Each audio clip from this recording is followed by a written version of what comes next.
നമ്മുടെ വിദ്യാഭ്യാസത്തിൽ കൃഷി ഒരു വിഷയമായി മാറണം. 5ാം ക്ലാസ്സിനും 12ാം ക്ലാസ്സിനും ഇടയിൽ പഠിക്കുന്ന എല്ലാ കുട്ടികളും ആഴ്ചയിൽ 2 വീടെങ്കിലും കൃഷി ചെയ്യുന്നു എന്ന് ഉറപ്പുവരുത്തണം. അവർ ഓരോ വർഷവും അവരുടെ കൃഷിയിടത്തിൽ വിളയിച്ചെടുക്കുന്ന ഉൽപ്പന്നത്തിന് വില മാത്രമല്ല, അവർക്ക് മാർക്ക് ലഭിക്കട്ടെ. 12ാം ക്ലാസ് വരെ ഇത് പഠനത്തിന്റെ ഒരു ഭാഗമായി പോകട്ടെ. 12ാം ക്ലാസ് കഴിയുമ്പോഴേക്കും ഇതിൽ കുറച്ച് കുട്ടികളെങ്കിലും തീരുമാനമെടുത്തിരിക്കും, എന്റെ മേഖല ശാസ്ത്രീയമായ കൃഷിയുടേതാണ് എന്ന്.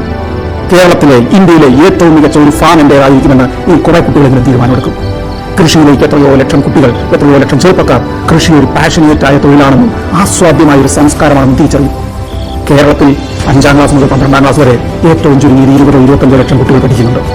ഇവർ ഓരോരുത്തരും ഓരോ സെന്റ് ഭൂമിയിൽ കൃഷി ഇറക്കാൻ തുടങ്ങിയാൽ 25 ലക്ഷം സെന്റ് ഭൂമിയിൽ ഒരു വർഷം കൃഷി നടക്കും. അതിലൂടെ കേരളത്തിലേക്ക്, കാർഷിക മേഖലയിലേക്ക് എത്ര ഉൽപ്പന്നങ്ങൾ പുറത്തിറങ്ങും. മിന്നി നിന്നൊരമ്പിളി അമ്പിളിക്കലയ്ക്കുള്ള